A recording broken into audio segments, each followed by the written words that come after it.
like an eagle, eagle, eagle. Nothing is impossible. Don't take impossible. You're brighter than the stars. Hello, everyone. Welcome to our very first podcast show. My name is Derrick, Durrell, Dixon. It's your boy, Shy Guy, Rick Palmer Jr. And of course, me, Elwood, Mr. Class Ingram. We're talking Equal. Healing. We are Helping brothers out. We are excited to be here tonight. We are in our new home, Be Inspired Global. You know, sometimes that you have to make a change and do things just to make sure that it's right. Yeah, man, change is good. I like change. Change is really good. This is actually a nice home right here. I love the ambience and how they have it all set up. So, we in a comfortable spot. Change gonna come. But we have to give thanks to Be Inspired Global, to Miss Naomi, Miss Be Inspired, and also Mr. Titus that has opened up their space for us to be helping brothers out. Absolutely. Be who we be. Every time we get a chance, we going to do it, and they helping us to do it. So that's awesome, man. Thank you, guys. We really appreciate it. Just to tell you a little bit about myself, again, my name is Derrick Durrell Dixon. I am a father of 3 fine boys. I am a CEO of the nonprofit organization called the 3D Foundation, producer, director, writer of stage plays, and have written 3 books. That's awesome, man. I ain't write no books, but I got a little bit going on myself, man. But for me, I am a actor, model, speaker, and now host of Helping Brothers Out, and have 3 children myself, 2 boys and a precious little girl, and I just love what I do, man, and I'm grateful to be a part of this opportunity to be here, and I hope that you guys that are listening can learn from us and follow us and give us some tips, man. And of course, I am Elwood, Mr. Class Ingram. That's Class with a K. That's K-L-A-S-S. And I am also a model, actor, a coach, IEP aide, helping brothers out, host, of course, the lead host. Oh, okay. And about to stir up some fire in this joint. And of course, I do this. My main reason for actually doing this is for my girls. I have 3 beautiful girls. Hey, babies. Zabria, Zariah, and Alana. Daddy loves you. Oh, I didn't know we was giving names. Right. I got my boy Allende, Tristan, and my princess Kalia. Oh, okay. So I do have Cortez, Caleb, and Jaden. Caleb is he's the general of the house. That's what's up, man. But we're really excited and everything. We are here. We are going to be talking about a topic called racism and how racism has affected us, how racism has changed between now and 2019 or 2018, where we're at today, and what's different about it. And I just think me growing up, I didn't really know about what racism was or understood racism. I grew up in a predominantly white area. I went to a school that there was maybe 2 or 3 blacks in the school at a time. Yeah. So we didn't really experience what racism was, or if we did, it didn't come to the forefront where it wasn't in our face. Right. We experienced it more so like when we went out into the more urban areas, and then the black kids would say, we've been whitewashed. Because we lived a certain way, or we talked a certain way, we dressed a certain way. Right. So they made us feel like we weren't your typical black. Right. And I grew up in Denver, Colorado too. That's wasn't another many blacks out there. No, there wasn't. I mean, you different. You kind of can fit in. So. Well, unless it's like summertime, you get your tan. But other than that, right. you pretty but good. even then, my hair was turning blonde and red. Right. So they always thought, okay, what's up with this kid? Yeah. But we went skiing, we went camping, we had cabins. So they thought we were the Jeffersons. We were moving on up type family. Of course, man. You're in that type of environment. They look at you like, man, hold up, what is he? Is he Ethiopian? What is he? I mean, for me, it was a little bit different though. I mean, I grew up in a predominantly black community. I mean, projects, Lexington Terrace, when they had the buildings up right down here, close to here, whatever, downtown Baltimore. Baltimore, and then McCullough Homes, and then the schools I went to was pretty much all black. I mean, it was rare that we had like a white kid. I think I started seeing white when I was in high school. Wow. But aside from that, I didn't really experience any form of racism unless it was like cops in the neighborhood, or we knew a particular area that was predominantly, Caucasian people in that area. So we'd be like, oh man, all right, over there, there's Caucasians over there. That's the nice community. But it wasn't them saying it. That was us saying it ourselves. It was more like, nah, we gonna stay from over there. Don't drop no trash over here. They gonna lock you up. Wow. So that's how we grew up. I mean, I grew up knowing, racism or whatever. So I pretty much, I grew up in a predominantly black neighborhood as well.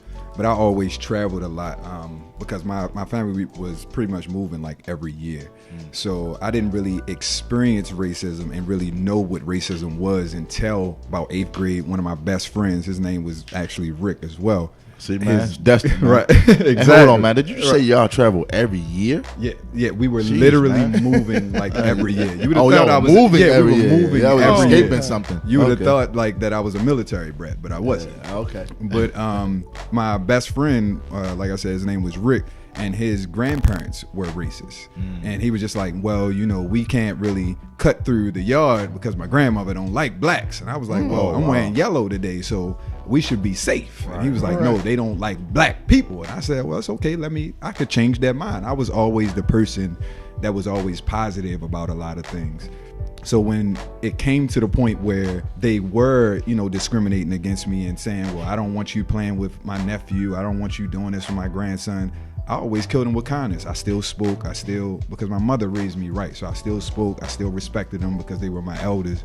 But I just skipped right on over. I never really paid no attention. But do you think that racism is more so taught because as children we don't see color. We play with everybody. Yeah. So us, all three of us men, we are raising 3 children each. Right. How do we stop from teaching our children about racism? It's that double-edged sword. You have to teach them about racism, but then you don't want to teach them to be racist. Right. I know for me, I make sure that my kids are aware of whatever is going on in society, especially when they step outside of the door, so that they know that this is what we don't do, this is what we can do, this is what's being taught or what other people are doing that we shouldn't, and then we treat everybody the same or whatever. Like when I see my son, my middle boy, and like we'll go anywhere and he'll just see a kid that's there and he'll like, I'm gonna go say hi. I'm like, go ahead, man, do your thing. Right. So it's never been a thing with me, well, now you can't go over there, or not, because I get along with everybody. Well, you have 2 young men also, so the stigma as far as like being out late at night and everything like that. Do you teach him you can't be out late because the police may stop you?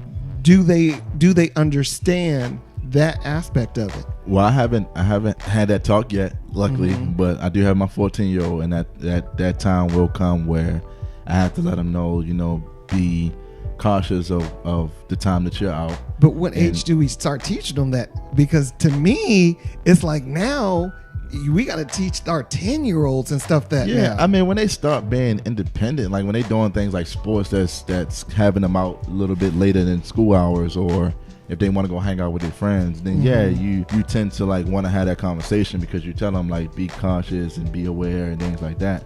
But if they're in your care most of the time and they don't really get out and be as independent as other kids, then I think that they're pretty in good shape. I don't think it's like an age. I think it's when they start being more independent and being more involved that you should start having deeper conversations like that with them. Right. There's this saying that they have. It's called white-splaining. What does white-splaining mean? So it's weird, right? I actually looked up this word white-splaining, and because it kind of threw me for a loop, and I was like, well, what is it a such thing as this? Is this a real word?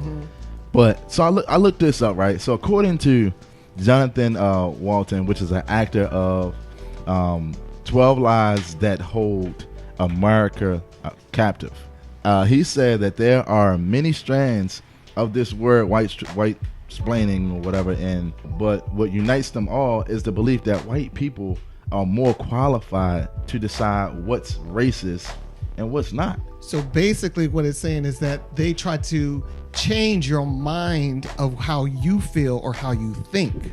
Exactly. Yeah. So you may see it a certain way and they try to make it seem, well, no, it's okay. They don't really mean that. Exactly. Yeah. Like, Yeah. I mean, like when you want to, if you go Hollywood, like your boy, Liam Neeson, Right. you know, when he was explaining how his reactions to his friend being raped, pretty much, Right. how he would just go out here and just find a random black bastard. He would just say he would find somebody random and kill him. You know what I mean? Kill Like him. how's that not looked at as a form of Right. racism? Well, me personally, I have my own intake on that, so I'm agree to disagree with that. Yeah, absolutely. I definitely understood what he meant by when he said, you know, I wanted to go out and basically kill the first black person that I saw. Right. Because I listened to how he portrayed it, and his friend, who is also African American, he went out, and then after his friend was raped and everything, so of course he went to the closest spot, the area where the incident happened, and he was just looking for someone.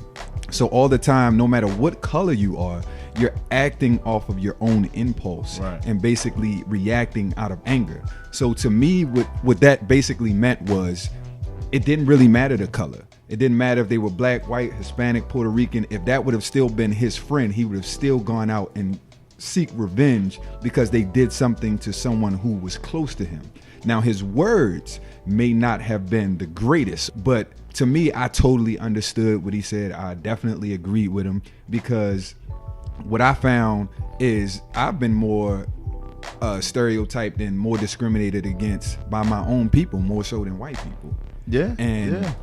Well, we do that I mean- because of the fact that we come in all different types of shades. Right. So, you may have a different texture of hair or different color eyes or something like that. So you get stereotyped that you think, oh, you better than me. And we have to learn that if we want to say Black Lives Matter and everything, then it matters to all of us. Right. It can't just Right. be because, oh, we over on this side or we over on this side. It doesn't make sense. Yeah, and see, and to piggyback, you know, what you were saying, I agree with that too. I mean, and then for him, the only reason I mentioned him is because it was a form of white splaining. It was a Right. form of Right. of him justifying his words, his verbiage that he used at the time, Right. and not understanding that, especially in this day and time, how touchy anything to any race is at this point in time or whatever. You know, like, but just to say that I would go out and randomly, you know, attack a black bastard, you know what I Right. mean, out in the street. It could have been one of us just walking and get attacked, you know what I mean, and Right. you wasn't even involved in anything. So, Right. not saying that he meant harm racially, but just the words itself was like a form of black splaining. White splaining, Right. and it was against the black culture. Right. We are in a society right now that we are very, very sensitive to words. So, in any time that you say anything, do anything, you're going to be blackballed. You know, Gucci right now, you protesting against Gucci because they made a sweater.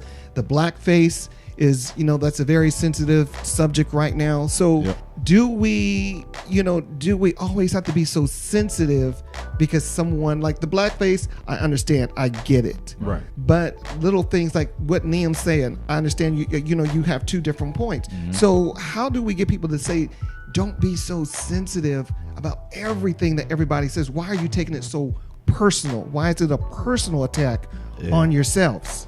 It's not. I personally think that it'll never happen. Us as a people, we will never ever be able to unite as a whole. We're always going to be criticized. We're always going to have our own opinions. What I really think is we have to realize that everyone is entitled to their opinion, and Right. it's just that, an Right. opinion. Allow people to have their opinion. Yeah, Right. You can have And your that's opinion. the thing, is that we're not allowing people to have their opinion.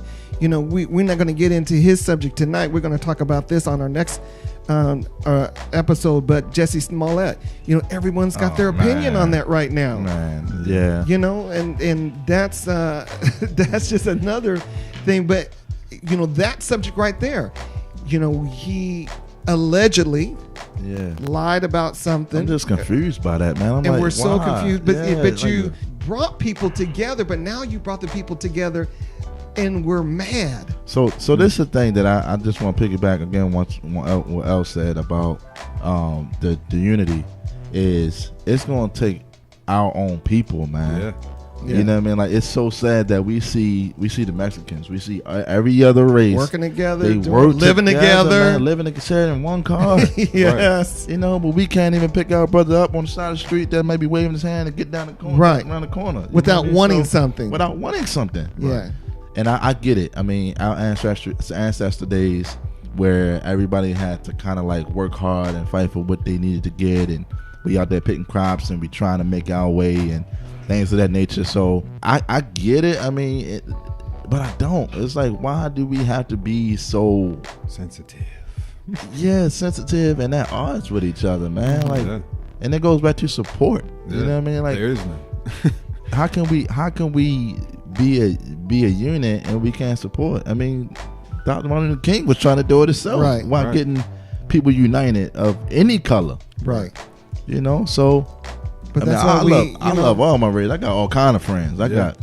But what I like is that it's creating this, topics for us to talk about it and be able to find out what is the solution. How can we bring in different races and everything to talk about it? Because we may need to talk to someone that doesn't want to be around, African American men or women to find out why.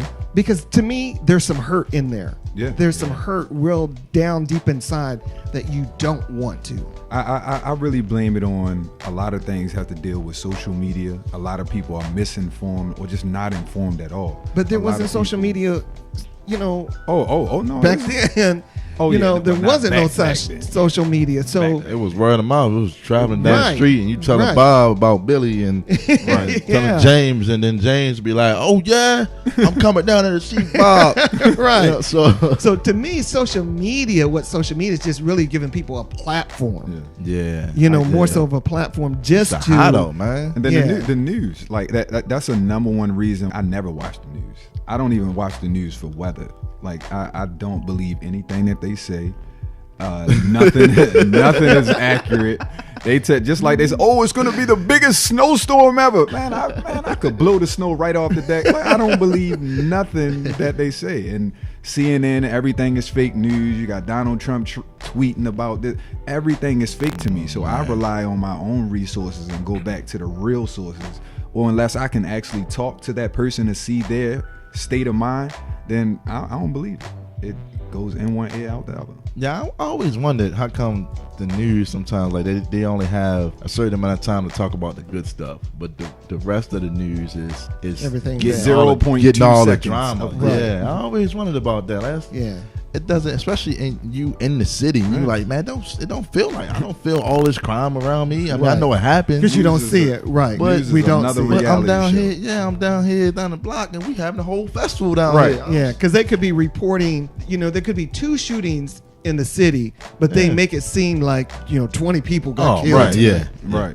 Here we go again in West Baltimore. Right. We got a shooting over here, and man, look, we over here having a blast at this party. Right. Come People on over united, here, holler Black at us. History Month, Yeah. everything going We got on, all but- races in this one building. Right. Come on over here. Yeah. Because That's that's what we Baltimore's not that bad. That's what we feed into. That's what people listen to. The negativity travels 10 times faster than positivity. Think about it. If you eat at a good restaurant, you may tell your mom, you may tell your dad, or you may tell your significant other, oh babe, let's go and eat at this restaurant. But if you had a horrible time at anywhere, you're putting it on social media. You're telling yeah. everybody. Everybody's saying, no, don't eat there. They don't recognize me as a people. And it travels so much faster because we feed off of negative energy. And Right. So I think that we live in a world of social media. I watch my children to see what they're looking at on social media, what they're watching on YouTube, things Man, like you that. only let your kids watch YouTube, man. Well, they use Man, the he was- YouTube Kids. Oh man, your They boy have YouTube Caleb, Kids. Your boy Caleb was like, "Can I go? No, you don't get no YouTube. No." Because I saw what he was trying to look at on YouTube. He be looking at PG-13 stuff, Yeah. and he's 5 years Well, old. you got to do like me and syndicate your YouTube. See, I had one channel for the kids. Well, see, I ain't savvy like that yet. I'm still trying to figure it out for I forgot you about to be myself. 60. I forgot. But I do. I think sometimes I just like wish that people would not put everything on social media. Yeah. All their business and everything, how they feel and what they're going through. I think it is so funny when someone's laying up in the hospital and they have all kind of needles and everything stuck in them, and they taking a picture. Look where I'm at. To me, you just want attention. That go back to the crowd. But then you ask them, are you okay? What's wrong with you? Oh, I'm good. Or they went like, I don't want to talk about it. Well, then get off social media. I mean, you they post go it? back to crowd to attention and being sensitive, and I never really understood why people in their garment, in their little hospital garments, and they like, man, I'm about to get this needle up in me, but God is good. Dude, I don't care, man. Just tell me that off of social media or something, man. Right. But hey, to each his own. To each his own. Yeah. To each his own. And I'm a social media person, but I'm more so, I love to encourage people, and I like to, use it more so for my business and everything. Exactly. But to, get on there every once in a while, you say, hey, pray for my child or something like that. Right. But to really, really get serious into my issues, no. You're not going to know all that kind of stuff. You got to realize, though, some people don't have a means of vindicating to somebody. No, some people are just lonely and live with a bunch of cats. Nah, Derrick. Nobody got no bunch of cats. I'm just saying, some people use that as their outlet. They lonely and live with a bunch of cats. In that way. and they oh my God. Anyway, to close up, with our show of racism, talking about racism and white splaining and cats. I kind of want to end with a word of the day, which is the best way to channel negative energy on any level is to smile in the face of it, create change as a unit, and continue to be yourself. Know that somebody out there is being blessed by your resistance, and your ability to hold back from retaliation. That was beautiful. It was.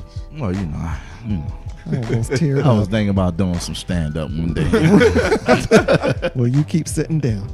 But ladies and gentlemen, we want to thank you so much for listening to us on Helping Brothers Out. Yeah. I am Derrick Durrell Dixon. I'm your shy guy, Rick Palmer Jr. And of course, Elwood, Mr. Class Ingram. We're talking Equals Healing. We are Helping Brothers Out.